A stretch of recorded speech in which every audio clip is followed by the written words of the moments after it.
नमस्कार। सिंधी सतरंगी प्रोग्राम में अवाजो स्वागत है। सचो कार्यक्रम की शुरुआत करण खां पहिरीं हे ॿ लाइनूं। ममता जी मूरत खे थोरो अञा वधण ॾियो, नंढपण आ अधूरो, जवानी त अचण ॾियो, डालीअ जी कली आहियां, गुल त ठहण ॾियो, अधु पची घाघर आहियां, थोरो त पचण ॾियो, न कयो वियाह मुंहिंजो, उमिरि आहे नंढी, न कयो वियाह मुंहिंजो, उमिरि आहे नंढी। जी हाँ साथियों, अॼु जंहिं विषय ते असां चर्चा करण लाइ हिते अची रहिया आहियूं उहो आहे बाल विवाह, बालपणे जी घुटन। इन विषय ते चर्चा करण लाइ अॼु असांजे स्टूडियो में मौजूदु आहिनि मुख्य ब्लॉक शिक्षा अधिकारी सिकंदरा दौसा मां मधु कालानी जी। मधु जी, तव्हांजो असांजे स्टूडियो में घणो घणो स्वागत आहे। नमस्कार प्रिया जी। उन्हनि सां गॾु अॼु असांजे स्टूडियो में मौजूदु आहे महात्मा गांधी गवर्नमेंट स्कूल जयपुर जी सिंधी साहित्य जी व्याख्याता हेमा भूलचंदानी। हेमा जी, तव्हांजो बि असांजे स्टूडियो में घणो घणो स्वागत आहे। नमस्कार साथियों, जीअं की बाल विवाह मुक्त भारत अभियान हली रहियो आहे ऐं बाल विवाह असांजे देश में घणेई थींदा आया आहिनि ऐं अञा बि थियनि पिया। त सभिनि खां पहिरीं मधु जी, मां तव्हां खां इहो ॼाणणु चाहींदसि की बाल विवाह जो इतिहास छा आहे ऐं इन जा कारण छा हुआ। ठीकु आहे प्रिया जी। बाल विवाह जे इतिहास जी जेसि ताईं जानकारी जी ॻाल्हि आहे त असल में प्राचीन काल जॾहिं हुयो वैदिक काल, उन महिल इन जो जेको आहे प्रचलन एतिरो वधीक कोन हुयो, पर कुझु हद ताईं थींदा बि हुया विवाह। त उन जो उद्देश्य जेको कारण मुख्य हुयो उहो इहो ई हुयो कि वंश जेको आहे उहो हलाइण जे कारण वधीक कंदा हुया। 8 साले खां 10 साले जी जेकी छोकिरी हूंदी हुई उनखे वॾे उमिरि जे पुरुष सां, मर्द सां शादी कराईंदा हुया ताकि वंश हले। उन खां पोइ जॾहिं मध्यकाल जो पीरियड हुयो, जेको मुगल काल बि चवंदा आहिनि, उन समय में हिन जो ॾाढो वधीक रूढ़वादी सोच थियण जे करे ॾाढो वधीक प्रचलन थी वियो हुयो। त मुख्य जेको कारण हुयो उन महिल नंढी न्याणी जी सुरक्षा जो मुख्य जेको कारण हुयो, उनजे करे ई थींदो हुयो कि ॿार जेकी आहे, न्याणी जेकी आहे, उहा सुरक्षित रही सघे।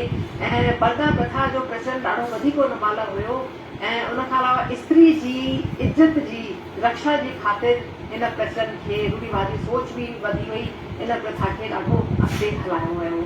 उन खां पोइ जॾहिं ब्रिटिश काल आयो, ब्रिटिश काल में छाकाणि त गुलामी जो पीरियड हुयो त नई सोच पंहिंजे भारतवासियुनि में एतिरी उन महिल डेवलप न थी पाई। जेकी परंपरा हले पई उनखे ई हलाइण जो ई दौर हली रहियो हो, जंहिंमें एतिरी हिमत कोन हुई कि उन परंपरा खे बंदि करे सघे या घटि करे सघे। त उन महिल बि इहो दौर हलियो, नई सोच हुई कोन, रूढ़िवादी सोच जे कारण, गुलामी जी सोच जे कारण हीअ परंपरा हली रही। उन खां पोइ जॾहिं स्वतंत्र भारत जो समय आयो, उन महिल ज़रूर परिवर्तन आयो ऐं कुझु कानून बि ठहिया। जी शारदा एक्ट 1929 में उन महिल पारित थियो हुयो ऐं उन खां पोइ सुधार कुझु थिया। जीअं राजा राम मोहन राय कुझु सुधार जे लाइ प्रयास कयो। त कारण लेकिन जेका हुया उहा ग़रीबी ऐं अशिक्षा मूल रूप सां कारण हुयो। रूढ़िवादी सोच हुई, नकारात्मक सोच हुई, असुरक्षा जी भावना स्त्री जाति जे प्रति माण्हुनि में ॾाढी वधीक हुई। ऐं उन खां अलावा जेको अॼु जो दौर आहे भारत जो, हिन मां जेको वर्तमान समय हले थो, इन में वरी सरकारुनि ॾाढा सुधार कया आहिनि ऐं अञा बि लेकिन कुझु हीअ कुरीति हली वई आहे। सही ॻाल्हि आहे कि जेको बाल विवाह आहे उहा तमामु घणी पुराणी कुरीति आहे, जेका घणो करे अॼु ताईं हली रही आहे। ऐं इहे जेके बि तव्हां कारण ॿुधाया, ग़रीबी, अशिक्षा ऐं ज़ालुनि जे प्रति जेका असुरक्षा जी भावना उनजे माइटनि में हुई, इन जे करे बि बाल विवाह थींदा हुआ कि असां पंहिंजे न्याणीअ जी शादी वॾी उमिरि ते कंहिं सां बि करे ऐं असां पंहिंजी ज़िम्मेदारी सां मुक्त थियासीं ऐं ॿार वियो नंढी उमिरि में ई शादी करे। त जेके बि इहे घटि उमिरि जूं, हेमा जी, हाणे मां तव्हां खां इहो पुछणु चाहींदसि कि जेके बि इहे घटि उमिरि जूं शादियूं थींदियूं हुयूं, त उन्हनि जा जेके बि कुप्रभाव हूंदा हुआ उहे छा हूंदा हुआ, उहे असांखे ॿुधायो। हाँ, नंढी उमिरि में अगरि शादी कयूं था ॿार जी, जंहिंखे असां बाल विवाह जो नालो ॾेई रहिया आहियूं, त उन जा सभु तरीक़े जा दुष्प्रभाव कुप्रभाव असांखे ॾिसण लाइ मिलनि था। हींअर बि ॾिसंदा आहियूं त सभिनी खां पहिरीं त प्रभाव शारीरिक रूप सां ई पवंदो आहे, छाकाणि त हर असांजी जेकी रीति आहे रिवाज आहे कोई बि कमु आहे उनजो हिकु ॾींहुं हुनजी हिकु एज उमिरि मुक़ररु थींदी आहे। अगरि हुन उमिरि में उहो कमु कजे त असां लाइ फ़ाइदेमंद आहे, असां लाइ बि आहे, समाज लाइ बि आहे। त सभिनी खां जेको वधीक प्रभाव पवे थो उहो आहे शारीरिक प्रभाव, कुप्रभाव आहे। नंढड़ी उमिरि में छोकिरे जी बि शादी करे छॾिजे त छोकिरो हुन ज़िम्मेदारियूं खणण लाइ अञा क़ाबिल ई कान थियो आहे, छाकाणि त हुनजी पढ़ाई पूरी न थी आहे, हुनजो शरीर अञा ओड़ो मज़बूत न आहे कि पंहिंजो ऐं पंहिंजी ज़ाल जो ऐं पंहिंजे अॻियां थियण वारी अॻी पीढ़ीअ जो ई उहो बोझ खणी सघे। साॻी ॻाल्हि छोकिरीअ ते पवंदी आहे कि भई छोकिरी जेका आहे शरीर अञा उनजो विकास न अंदरूनी न ई ॿाहिरि तरीक़े सां पूरो थियो आहे, अञा हुन उमिरि लाइ उहा तयारी कान्हे। उहा जेका छोकिरी जो शरीर पहिरीं हुनजी शादी करे छॾंदासीं त उहा बीमारियुनि सां घिरजी वेंदी, हुनजो मानसिक विकास रुकिजी वेंदो, छाकाणि त हू त घर गृहस्थी में ई उलझी रहिजी वेंदी। सामाजिक रूप सां हिन जो प्रभाव दुष्प्रभाव ॾिसण लाइ मिले थो कि नंढी उमिरि में ई छोकिरी जी जेकी आहे असां समाज में हुनखे एंटर कराए छॾंदा आहियूं त उहा सामाजिक रूप सां बि ओतिरो घुली मिली न सघंदी। आर्थिक रूप सां बि असां वधीक जेको बोझो आहे, हिकु माउ पीउ त पंहिंजे धीअ जी पुट जी शादी करे सोचींदा कि भई ठीकु आहे हीअं सस्ताई आहे, हीअं असांजे रेंज में आहे, असां हिननि जी शादी करे था वठूं। 2, 3, 4 ॿारनि जी यकी शादी थी वेंदी हुई ऐं हाणे बि थींदी आहे। त हुन सां बचण लाइ जेको आहे ही प्रभाव असांखे आर्थिक सामाजिक शारीरिक कुप्रभाव ॾिसण लाइ मिलंदा आहिनि अगरि असां नंढपण में ई पंहिंजे ॿार जी शादी करे छॾंदा आहियूं। सुठे नमूने हेमा जी असांखे तव्हां ॿुधायो कि छा कुप्रभाव आहिनि घटि उमिरि में शादी करण जा, ऐं ही वाकई सुठी ॻाल्हि आहे कि जॾहिं नंढी उमिरि में ॿारनि जी शादी थी वञे त जॾहिं ॿार छोकिरो हुजे उहो आर्थिक रूप सां मजबूत कोन्हे त उहो कीअं पंहिंजे परिवार खे अॻियां पालींदो। ज़रूर शादीअ खां पोइ ॿार बि ॼमंदा, न पाण में शिक्षा अथनि न पोइ अॻियां उहा सर्कुलेट थी पाईंदी। त जेकी शिक्षा जी ज़रूरत आहे उहा तमामु घणी वधीक ज़रूरत आहे हिन कुप्रथा खे रोकण लाइ। ॿियो बि मां मधु जी तव्हां खां इहो ॼाणणु चाहींदसि कि बाल विवाह जहिड़ी कुरीति थे कीअं थो रोके सघिजे? हिनखे रोकण में सभिनि खां वॾो जेको असांजो प्रयास आहे उहो कानूनी मदद ॾाढी ज़रूरी आहे। असल में भय बिन प्रीत न होए गोसाई जीअं चयो बि वियो आहे त जेसि ताईं थोरो कानून जो दबाव न हूंदो तेसि ताईं इन जो पूरी तरह सां हिनखे निर्मूल करण ख़तमु करण संभव ॾाढो मुश्किल थींदो आहे। त कानूनी जेका आहिनि नियम हिन जे लाइ थियल आहिनि। जीअं ब्रिटिश काल में सरकार नियम ठाहियो, हिन जो जेको एक्ट लागू थियो हुयो उहो 1929 में जेको थियो हुयो, उन खां पोइ कुझु सुधार बि हिन में संशोधन कयो वियो ऐं उहो 1978 में जेको उमिरि जे बारे में संशोधन कयो वियो। हिननि कानूननि जा सहारा वठी था सघूं ऐं उन खां पोइ जेको आहे 2006 में बि जीअं एक्ट लागू थियो, सुधार हुन में 2007 में बि थियो, जनवरी 2007 में नवंबर 2007 में जेको आहे हिनखे लागू कयो वियो। ऐं उन जेके इहे नियम आहिनि कानून आहिनि इन्हनि जे सहारे असां हिन में सुधार कराए था सघूं। सरकार खे बि जेको आहे उहो प्रयास सरकार कंदी रहंदी आहे। माण्हुनि खे परिवारनि खे माता पिता खे जागरूक करणु ॾाढो ज़रूरी आहे। जागरूकता जे ज़रिए असां हिन में सफल थी था सघूं। इन में शिक्षा जेकी आहे ॾाढो वॾो रोल प्ले कंदी आहे। शिक्षित करणु माण्हुनि खे ॿुधाइण, हिन में महिला संगठन जेका आहिनि या सामाजिक संगठन जेका आहिनि या महिला कार्यकर्ताऊं जेकियूं आहिनि पंहिंजे नेतृत्व में कार्यक्रम कराए करे हर व्यक्ति खे हिन जे बारे में जागरूक करे था सघनि। छाकाणि त इन जो नुक़सानु जेको आहे उन ॿारनि खे ई न बल्कि पूरे परिवार खे ऐं पूरे कुटुंब खे, पूरे समाज खे, समुदाय खे, पूरे देश खे इन जो नुक़सानु जेको आहे खणणो थो पए। त इन लाइ जागरूक करण लाइ पूरी तरह सां असांखे सभिनि खे मुहिम हलाए करे ख़तमु करण जी कोशिशि करिणी। सुठे नमूने मधु जी तव्हां असांखे ॿुधायो कि ही बाल विवाह सां नुक़सानु पूरी प्रजाति खे आहे, नंढे कुटुंब खां वठी पूरे देश ताईं। असां सभिनि जी ज़िमेदारी आहे कि असां हिन बाल विवाह जहिड़ी कुप्रथा खे ख़तमु कयूं। त हेमा जी हाणे अॻिलो सवाल मां तव्हां खां इहो ॼाणणु चाहींदसि कि जीअं मधु जी असांखे ॿुधायो कि सरकारूं घणेई कोशिशि करे रहियूं आहिनि, त जेको बाल विवाह मुक्त भारत अभियान आहे उहो छा आहे, उहो असांखे ॿुधायो। हाँ, बाल विवाह मुक्त भारत हिकु अभियान आहे जेको नवंबर 2024 में असांजे तत्कालीन प्रधानमंत्री आदरणीय प्रधानमंत्री पारां हलायो वियो आहे, जंहिंमें हिकु पोर्टल ठाहियो वियो आहे। उन पोर्टल ते तव्हां शिकायत करे सघो था। अगरि तव्हां ॾिसो था पंहिंजे आसे पासे वारे माहौल में, आड़े पाड़े में, रिश्तेदारी में, तव्हांजे स्कूल में अगरि तव्हां ॾिसी रहिया आहियो, केर बि वञी करे उन ते शिकायत करे सघे थो कि हिते जेको आहे ही ॿार 18 साल खां घटि आहे, अञा बालिग न थियो आहे, चाहे उहो छोकिरो हुजे चाहे छोकिरी हुजे, शिकायत करे सघे थो। हिन जो जेको उद्देश्य आहे, मेन मोटो आहे, उहो आहे कि भई असांखे जल्द सां जल्द भारत खे बाल विवाह मुक्त करणो आहे। असांखे आज़ादी प्राप्त करे मिले हेॾा साल थी विया, एॾियूं बीमारियूं हुयूं, असां जॾहिं आज़ाद थियासीं, ग़रीबी हुई, कुपोषण जा शिकार हुआ ॿार, असां सभिनी सां जेको आहे मुक्ति मिली आहे, असां चंड ताईं पहुची विया आहियूं। पर ही कुप्रथा अञा ताईं आज़ादी जे हेॾनि सालनि खां पोइ बि, जेका हुन आज़ादी खां पहिरीं खां असां जॾहिं असांजे मथां विदेशी आक्रांता हमला कंदा हुआ, हुननि खां बचण लाइ हीअ जॾहिं शुरू थी मुहिम, त भई ॿार खे बचाइजे, हुनजी शादी करे छॾिजे, हुनखे पंहिंजे घर मोकिले छॾिजे, त असां न्याणियुनि जी रक्षा करे सघूं था। त उहा कुप्रथा अञा छो हली रही आहे, अञा बि पूरी तरीक़े सां हीअ समाज मां छो न वई आहे? त हिन खां बचण लाइ इहो अभियान, इहो पोर्टल हलायो वियो आहे ऐं हिन ते वञी करे असां पंहिंजे आम शिकायत, जीअं असां आम माण्हू आहियूं, केर बि वञी करे सघे थो शिकायत। सुठे नमूने हिमा जी असांखे तव्हां ॿुधायो कि बाल विवाह मुक्त भारत अभियान छा आहे ऐं उन में कीअं पोर्टल ते असां शिकायत दर्ज करे था सघूं ऐं हिनखे बाल विवाह खे पूरी तरह सां भारत मां मुक्ति ॾियारे था सघूं। हीअ असां सुपिनो असांजी सरकार ॾिठो आहे त असां उनखे सफल ज़रूरु बणाईंदासीं। त जीअं मधु जी तव्हां थोरी देरि पहिरीं ॻाल्हायो कि कानून बि ठहिया आहिनि ऐं हेल्पलाइन नंबर बि घणेई आहिनि, त उहे कहिड़ा कानून आहिनि जेके बाल विवाह खे रोकण में असांखे मदद था कनि ऐं कहिड़ा कहिड़ा हेल्पलाइन नंबर आहिनि जेके असां आम माण्हू बि वापराए था सघूं? बिल्कुलु, अॼु जे दौर में जेका कानून मुख्य तौर सां आयो 2006 में जेको कानून ठहियो आहे कि बाल विवाह निषेध अधिनियम एक्ट जेको आहे उहो पास थियो हुयो, जेको मां हींअर ई ॿुधायो कि 1 नवंबर 2007 में हू लागू थी वियो आहे असांजे देश में।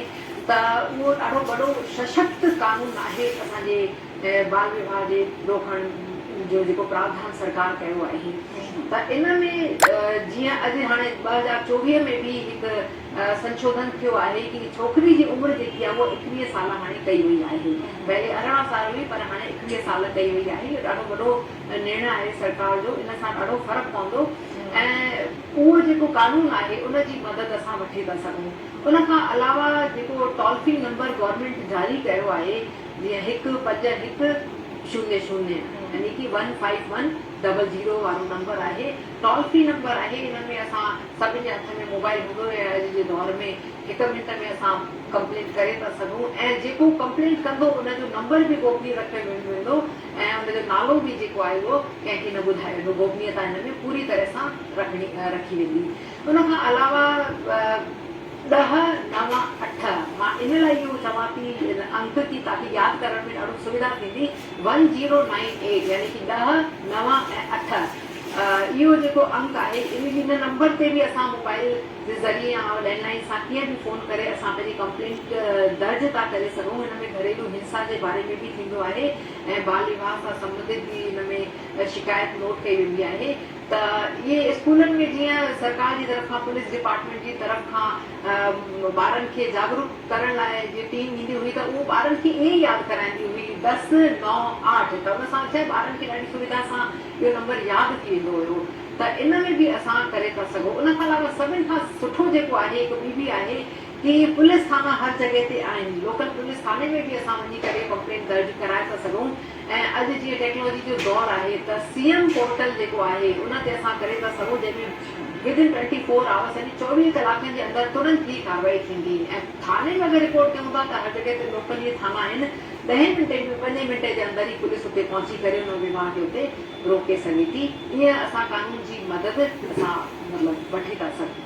सुठे नमूने मधु जी जीअं असांखे तव्हां ॿुधायो कि जेके बि नंबर आहिनि या प्रधानमंत्री जो जेको पोर्टल आहे जिते असां शिकायत दर्ज था करे सघूं त मूंसां गॾु मूंखे लॻे थो मुंहिंजे दर्शकनि खे बि इहे नंबर यादि करे छॾणा खपनि ऐं ॾाढे सवले नमूने तव्हां असांखे 10981098 नंबर यादि करायो आहे ऐं असांखे यादि रहंदो त असां सभिनि जो इहो कमु आहे कि जिते बि अहिड़ी कार्यवाही ॾिसूं कि भई शादी थिए पई बाल विवाह थिए पियो त असां तुरंत हिन नंबर ते करे सघूं था शिकायत। ऐं छा मधु जी आम आदमी अगरि शिकायत करे थो त छा उनजी बि सुनवाई तुरंत प्रभाव सां थिए थी?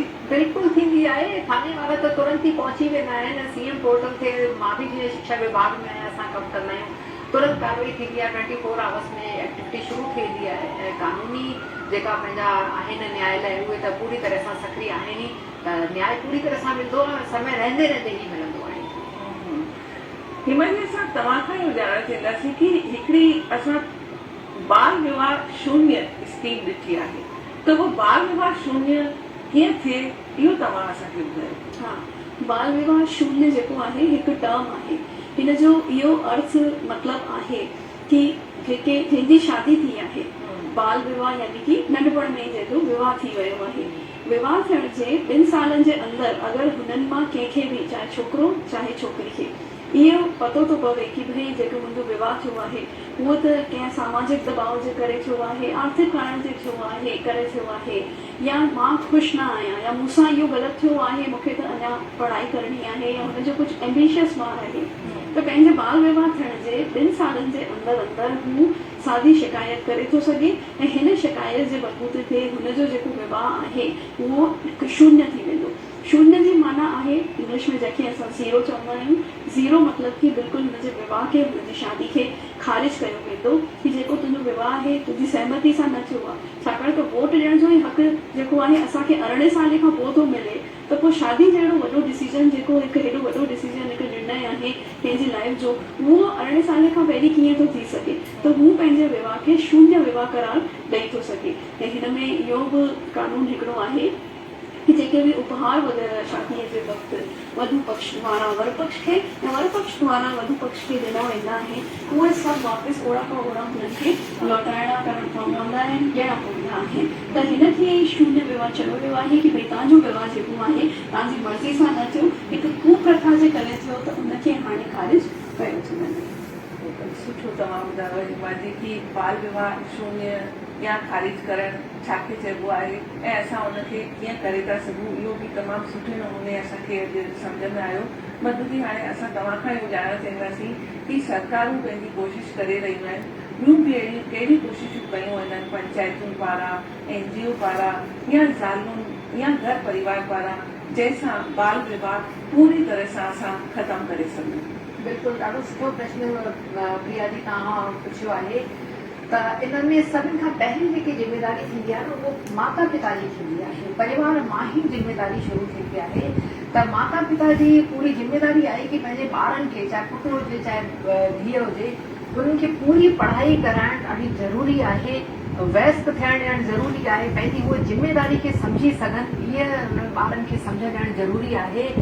ऐं परिवार सां गॾोगॾु पंहिंजे समाज में बि जीअं पूरी तरह सां मिशन हलाए करे ऐं सेमिनार करे या वर्कशॉप करे या मीटिंग्स करे, पाण में सिंधी पंचायतूं आहिनि, कुझु पंचायतूं आहिनि, उहे बि जीअं पाण में इन विषय ते ॻाल्हाए करे ऐं हिक ॿिए खे ॼाण ॾेई था सघनि। पूरी तरह सां जेको आहे मिशन हलाए करे असां हिनखे समाप्त करे था सघूं। सरकार त करे थी, सिर्फ़ु सरकार जे मथां असां अगरि निर्भर रहंदासीं त स्वाभाविक आहे कि थोरो घणो कमी बि रही सघे थी, छाकाणि त उहो जेसिताईं सरकार ऐं हिकु आम इंसान खे जेको पूरी तरह सां सहयोग न मिलंदो, तेसिताईं कंहिं बि अभियान में असां सफल नथा थी सघूं।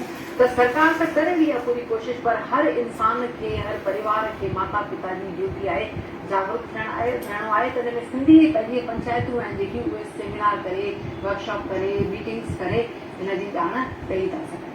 कुल मिलाए हिन कुरीति खे मिटाइण लाइ असां सभिनि जो योगदान जी घणे में घणी ज़रूरत आहे।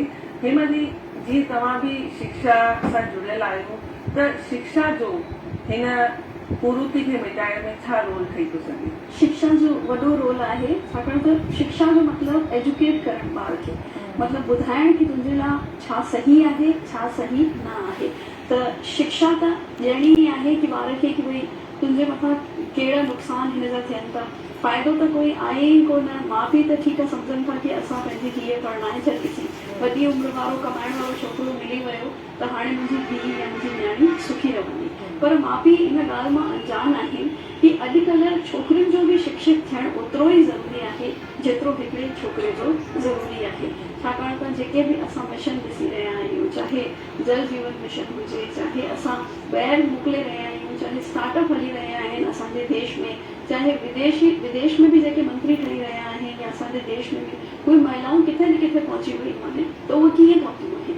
उहे जॾहिं एजुकेट थियूं आहिनि, शिक्षा उन्हनि हासिल कई आहे, पंहिंजे पाण खे उन लाइक़ु बणायो आहे, तॾहिं उहे हिते पहुतियूं आहिनि। त इन करे शिक्षा जो वॾो रोल आहे कि असां शिक्षित कयूं, जागरूक कयूं ऐं अहिड़ा उन्हनि जे सिलेबस में बि असां रखूं चैप्टर, सिर्फ़ु निबंध ताईं सीमित न रहिजी वञे इहा ॻाल्हि, बल्कि उन्हनि खे पढ़ायूं, उन्हनि खे सम्झायूं एग्ज़ाम्पल ॾेई करे कि कीअं तव्हांजे लाइ इहे हानिकारक आहे। ॾाढो वॾो रोल आहे शिक्षा जो। ऐं जॾहिं शिक्षित ॿार हूंदो, चाहे धीउ हुजे चाहे पुटु हुजे, त उहो ख़ुदि विरोध कंदो कि मुंहिंजी हीअ उमिरि न आहे, अञा मूंखे अॻियां वधिणो आहे। अॼु त उहो माहौल अची वियो आहे मधु जी कि ॿार वॾा थी करे पंहिंजे पेरनि ते बीह करे, धीउ हुजे या पुटु हुजे, स्टार्टअप बि कनि था, जंहिंसां असांजो देश बि प्रगति करे थो। इन जे बारे में तव्हांजा छा वीचार आहिनि? त बिल्कुलु सही ॻाल्हि आहे। अॼु टेक्नोलॉजी जो दौरु आहे, समय ॾाढो बदिलजी वियो आहे, त ॿार बि समझदार थी विया आहिनि ऐं मास मीडिया जे ज़रिए उन्हनि खे जानकारी बि काफ़ी थिए थी कि बाल विवाह जो छा दुष्परिणाम छा आहे। त जागरूकता त काफ़ी अची वई आहे समाज में, पर अञा बि जे ग्रामीण इलाइक़ा आहिनि उते जीअं अक्षय तृतीया जो त्योहार हूंदो आहे, उन समय ते जेको आहे, हालांकि पुलिस बि ॾाढो सचेत रहंदी आहे, पेट्रोलिंग कंदी रहंदी आहे, पर उन जे बावजूद बि कई अहिड़ा परिवार आहिनि जेकी रूढ़िवादी सोच जे कारण, इन असुरक्षा जी सोच जे कारण न्याणी खे पढ़ाए छॾंदा आहिनि। ऐं कई बार त जीअं चयो वेंदो आहे कि पेट में न ॿार आहे ऐं उनखां उन महिल ई जेको आहे पाण में तय बि करे रखंदा आहिनि कि भई तूं मूंखे धीअ ॾींदा, भई शादी कंदासीं ॿारनि जी। त इहे जेकी परंपराऊं आहिनि, रूढ़िवादिता आहे, इन जो जेको आहे सभु मास मीडिया जे ज़रिए ॿार खे ख़बर पए थी ऐं ॾाढो सुधार थियो आहे, पर अञा बि ज़रूरत आहे इनखे पूरी तरह सां दूर करण।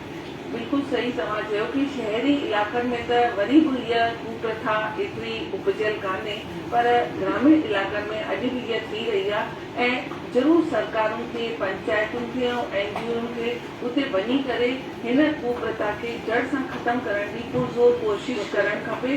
गॾोगॾु जेके बि असां माइट आहियूं उन्हनि खे बि पूरे तरीक़े सां ध्यानु ॾियणो आहे कि पंहिंजे धीउ पुट खे सुठे नमूने परिपक्व थियनि, उन खां पोइ उनखे शादीअ जहिड़े पवित्र बंधन में वधण जी असां कोशिशि कयूं।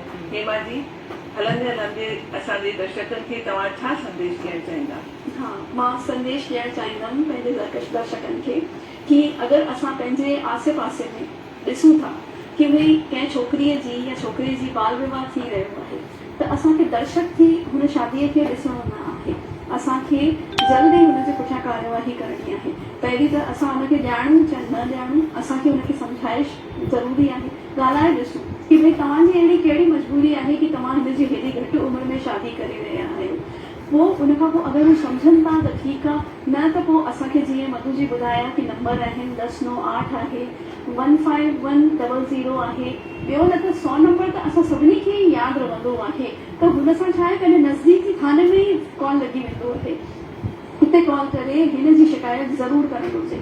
असांखे इहे न सोचिजे कि मुंहिंजो छा वञे, असांखे पंहिंजी न्याणी सम्झी करे हुनजे लाइ असांखे इहे सम्झजे कि असां सोशल कॉज करे रहिया आहियूं। शिकायत ज़रूरु कजे, हुनजे बारे में जानकारी ज़रूरु ॾिजे। इनखे इहे न सम्झे कि मां छो फासां, हिनखे जानकारी खे गुप्त रखियो वेंदो, तव्हांजो नालो किथे न ईंदो। सुठो संदेश हेमा जी तव्हां असांजे दर्शकनि खे ॾिनो। ऐं मधु जी, तव्हां छा असांजे दर्शकनि खे संदेश ॾींदा? मुंहिंजो त ॾिसो संदेश मेन त इहो ई आहे कि हिन पूरी सृष्टि खे परमात्मा ठाहियो आहे ऐं हिन सृष्टि खे हलाइण लाइ, हिनजे विकास लाइ स्त्री ऐं पुरुष खे परमात्मा ठाहियो आहे ऐं हर शइ जी हिन जा नियम जेका आहिनि सृष्टि खे हलाइण जा, उहे बि परमात्मा ई ठाहिया आहिनि। त स्त्री जी बि हिकु उमिरि आहे विकास करण जी ऐं पुरुष जी बि उमिरि आहे। त जॾहिं परमात्मा उन नियमनि खे ठाहियो आहे त असांखे कोई अधिकार कोन्हे कि असांखे ॿार जे जीवन खे दांव ते लॻायूं त इन करे असांखे प्रण करणु खपे ऐं इहो सोचणु खपे ऐं पूरो वादो करणु खपे कि असां न त बाल विवाह में भाग वठंदासीं ऐं काथे थिए थो ग़लति त उन में पूरी तरह सां असां रोकण में प्रयास कंदासीं। इहा असांजी ज़िमेदारी आहे, नैतिक ज़िमेदारी आहे। हिन ज़िमेदारी खे असांखे पूरी करण में पूरी कोशिशि करणु खपे। इहो ई मुंहिंजो संदेश आहे, निवेदन आहे ऐं वेनती आहे। सुठो संदेश मधु जी तव्हां बि असांजे दर्शकनि खे ॾिनो ऐं मां बि बसि एतिरो ई चवंदसि कि नंढी आहे उमिरि, सपना आहिनि वॾा। नंढी आहे उमिरि, सपना आहिनि वॾा। अञा त मूंखे पाइणो आहे सिर मथां ताज। न कयो मुंहिंजो नंढी उमिरि में वियाह। बाल विवाह आहे हिकु अभिशाप। ऐं सचपच इहा ॻाल्हि धीउ हुजे या पुटल, ॿिन्ही लाइ इहा पुकार आहे, वाजिबु आहे। असांखे उन्हनि जो नंढी उमिरि में वियाह न करणु खपे। उन्हनि खे पूरी तरह सां परिपक्व थियणु खपे।